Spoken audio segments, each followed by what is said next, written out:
Hello Sparkle Squad, this is Monica, and tonight I'm going to make some cute little jewelry in a fall theme using those supplies that I got from BeeBeeCraft.com. Now, I did a haul video that you will see before this project, so you will have already seen all the information here of the things that I got. If not, I will be sure to link that below. But I do receive product from time to time from BeeBeeCraft.com to review for you, and I've also purchased from them for several years, and I've never had any issues with what I get.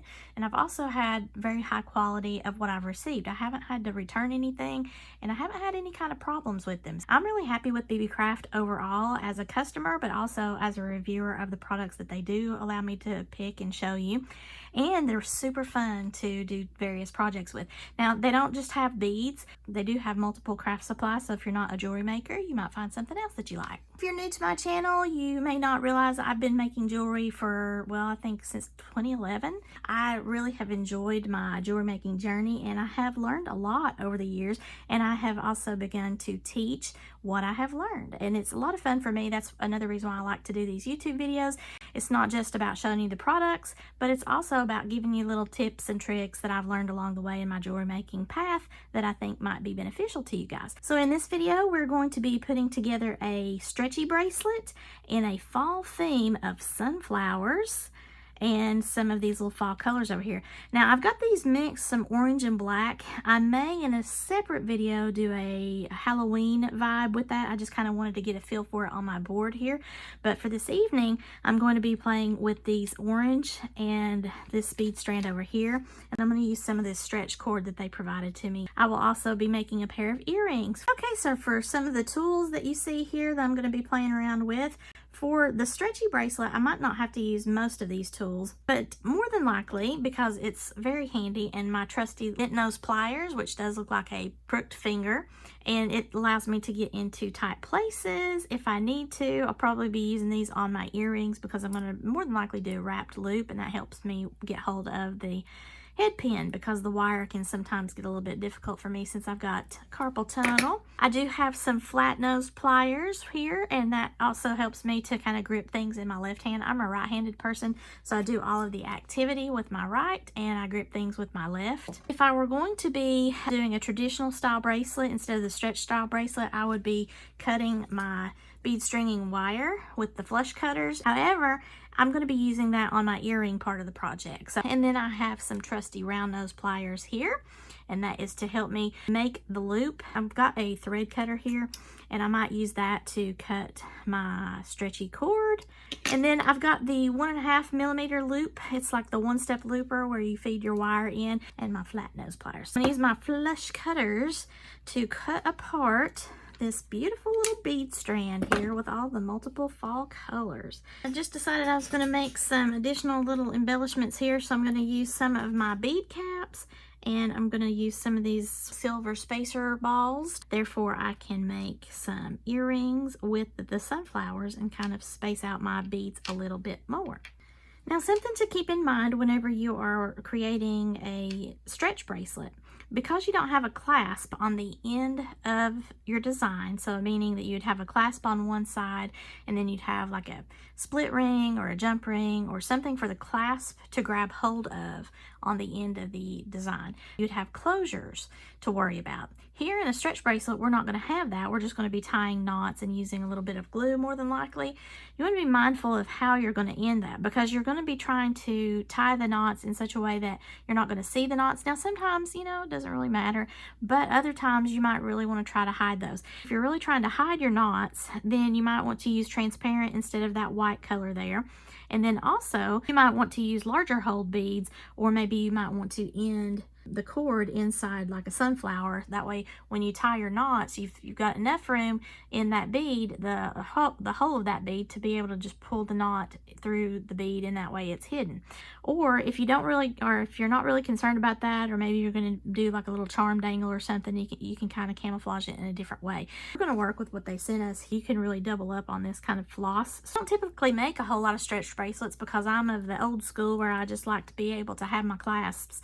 Now, some people that have like problems like me, like carpal tunnel and whatnot, we prefer magnetic clasps. Then some people like those toggle clasps because you can have them in themes. But I mean, you know, a lot of people do like the stretchy bracelets. No matter how confident I am in my knot tying abilities and the fact that I use a little dot of glue in between the knots, I'm still worried that eventually, you know, especially somebody that might wear it a lot, maybe you're a little bit rough with the jewelry, it might break. So I'm going to do like a double length of stretch cord, more so than I normally would, because this is like a floss type, a real stretchy floss.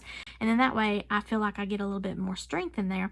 Now I might have an issue pulling them through the holes of the jade beads. I'm not really sure yet because I haven't tried that yet, but you can see, hopefully you can see that hole size. I think that's big enough to pull off 2 passes of this stretch floss and still be able to tie some knots inconspicuously, maybe through a sunflower. So if I'm going to do a metal spacer bead after these 3 groupings of jade here, and then have the sunflower with a silver bead on either side, by the time I get back around here, that means essentially I'm going to have 2, if I follow the true pattern, right? But I don't want to do that because there's not going to be a clasp there. So technically I can still have that 1 bead there, and I'm going to have that 1 bead there, but I'm not going to have a clasp, but it continues the pattern. That gives you an example of how to make sure that your pattern is not going to be messed up when you get to the end. You want to have a little bit of give in your stretch bracelet, but you don't want it to be so tight. Over time, these stretch bracelets will lose some of the firmness. You don't want them to be so firm that the minute that somebody goes to try to put it, especially over this area here, your thumb area, it just busts or it just breaks the whole bracelet because there's just too much activity and too much stress within the stretch cord. So you want to be mindful of larger beads creating more bead tension, smaller beads needing more beads to fill the space depending on what the size is that you're using. And then you want to make sure that you have enough beadwork so that you have a little bit of play. I like to take both of my fingers and put in between the bracelet and my wrist. And if I can do that comfortably and it's still kind of resting immediately on my wrist, then that's a good bracelet, especially stretch bracelets, because they will kind of loosen up over time. Okay, so now I have a pattern here, and I think this is going to be 8 inches, but because it's a stretch and I don't have a clasp or anything, I think this is going to be just fine. Okay, so what I did is I rolled out 12 inches, and then I just doubled up on that. I'm not going to need all 12 inches, obviously, but that's going to give me a little bit more wiggle room as I feed on the beadwork. I'm just going to use my little thread cutter here to cut that cord right about there. I want to be sure that I have plenty of it. Now, there's a couple little tricks that you can do here with this stretch cord to try to get it through some of the bead holes. If you're sight challenged, I can use a beading needle, or something that I think is handy, especially since I've got one laying right here, a little piece of bead stringing wire. I can just come over here and do just a small little bit. You fold it over, but you can capture your little cord here.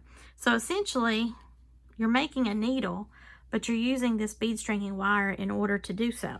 So I'm just going to take my little bead stringing wire here that's got hold of my stretch cord, and it's going to act sort of like a little needle for me. But if you don't have beading needles, that's why I'm offering you this technique. So you could do a longer piece. I made mine a little bit too short, but I'm wanting to test this.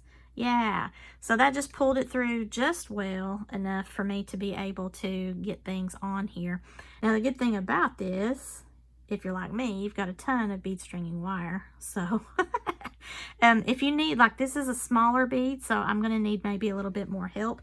So that's where either my bent nose or my flat nose pliers will help me. That way I can just grip a little bit tighter and I can pull that on.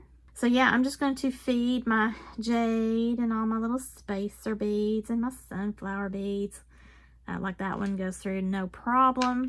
And then continue to string on all of my little beads in my pattern. Okay, so here is my small spacer. Now is this one, that one went over easy. So I guess it's just that one. Now see how I had a little bunching?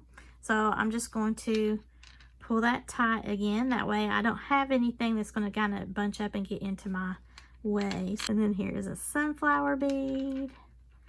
I love these little sunflowers. They're super cute. All right, so I got all the beads on here, but guess what? It is way too big. I think I need to take off probably sunflower and 3 beads. So, I don't know. So I'm going to take my glove off. You can see that it's going to be way too big. I have all of those off there, but now it looks like it might be too small. Wrap this around a few times to where it would be if I had tied a knot, but not really, you know. And, you know, it is a stretchy bracelet, so it's going to have some give, and then over time it will give even more. But if I were to put this on, how would it rest? This would be comfortable enough for me, but it would be like right on my wrist. I don't want to have any gaps to where I'm seeing my stretch cord through the beads. And if I let go, I'm afraid I might have like a little bit of a gap. If I tie it tight enough, I believe I'm still going to be okay, because I can't show you while I'm holding it, but I think I can comfortably put 1 to 2 fingers in there without having this dangle. So I'm going to do that. Okay, I've got some of my little jewelry and metal glue. You can use E6000. I've got all kinds of different types of jewelry glue, but whatever you're more comfortable with, just put a little bit of that into one of the knots as you tie it, and you should be good to go. So I've got a loop on this side. I've got the loose ends here on this side. So I'm going to come over one time and just tie like a simple knot. I'm going to take out all the slack, if I can hang on to everything without mass chaos ensuing. So there's one simple knot, right? And then I can do that double knot. So I've just gone over once, over twice, and that's what I call a square knot, or some people call it, I think, a surgeon's knot. So as I start to pull this down, now would be the opportunity for me to put just like a little dot of glue there. So I'm going to attempt to do that and not get it on my gloves. You could use a toothpick. The little thing that I use has enough of a small tip. Now I've got a little bead of glue, and I don't need very much, so I'm just going to put that over here and then pull my double loop to where it kind of gets that little mess of glue that I just got in between that knot. I'm going to stretch, and then a single.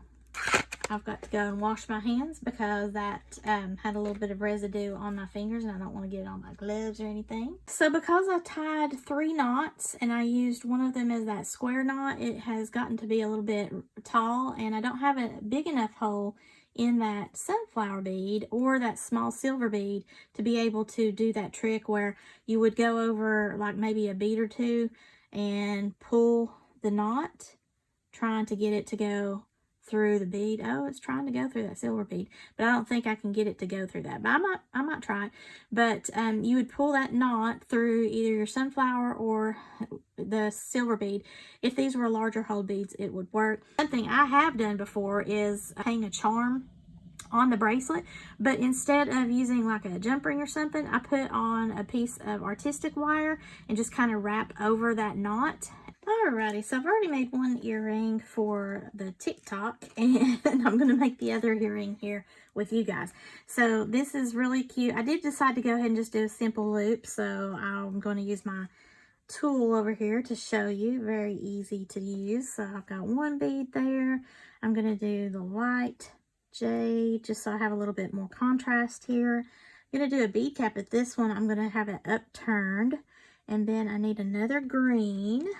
Then we'll put the other sunflower on here. These are such detailed sunflower beads. And then you have one side that has a little bit more of that Aurora Borealis look to it. So this 1.5 millimeter is typically the standard size loop. If you want to, they've got 2 more tools, and I have a video I'll try to link on that. Showing all 3 of those together, and I believe Amazon still has the 3-pack that you can purchase with all 3 sizes together. So you just feed your head pin all the way through until you're touching the bead right there, and you want to be careful that you've not lost track of the rest of your beads because you don't want any gaps. But then you're just going to squeeze the handle, and then I like to pull just slightly back, because then that kind of breaks the neck. I think you've probably heard other jewelry makers refer to that as. Now it has made my loop for me. I'm going to take this little piece out. If you're working with sterling silver or whatever, you might want to save those little bits and bobs, but I'm not going to. And then I'm going to take my bent nose pliers, just come over here and make sure that touching the back so it can close that loop. So there's my little loop. And then get an ear wire. This is the fishhook style. I like to turn mine upside down so I can find which side the split is, and it's on the right over here. So I'm going to raise this up towards myself. Then I'm just going to pop this on. It doesn't matter which direction this is because everything looks the same. If I had a print on one side but not the other, I'd want to probably do the wrapped loop so that my earring stays front facing the way I want to. So now I'm going to just use my bent nose plier to close the door, so to speak, and make sure that there's no gap because I don't want that to come off. And give it a little squeeze there. And then I have two little sunflower earrings. How cute are they? So there is my little bracelet and my earrings. All right, here we are the next day, and you can see it looks better, but you can still see just the barest little bit. Now I could attempt to take my tiny little scissors and cut a little bit more of that string that you see on the edge, but I'm afraid if I do that, that's going to create more problems than good, because I've already trimmed a little bit off with my flush cutters. In all, I mean, it is fine. I did just take that and kept pulling and pulling, and I was trying to do it pretty forcefully. Ultimately, I had to take my bead reamer to kind of help me out to get that pushed in there, and it does have some glue obviously on the knot, so that's helping as far as not pulling everything apart. But I mean, you can't see it as obviously now. The bracelet is done, and so are the earrings. If you're interested in any of the products from BeeBeeCraft, please reach out to them through the affiliate links that I'll have below in my description. And of course, I will have the coupon code available for you as well, so that you can save 10% off of your order. If you like this video, please give me a thumbs up and share this with any of your jewelry making friends that might enjoy some beautiful jewelry making supplies or craft supplies from BeeBeeCraft.com. They've got all sorts of things over there. Thank you all so much for watching. As always, have a sparkle-rific day, y'all. Bye!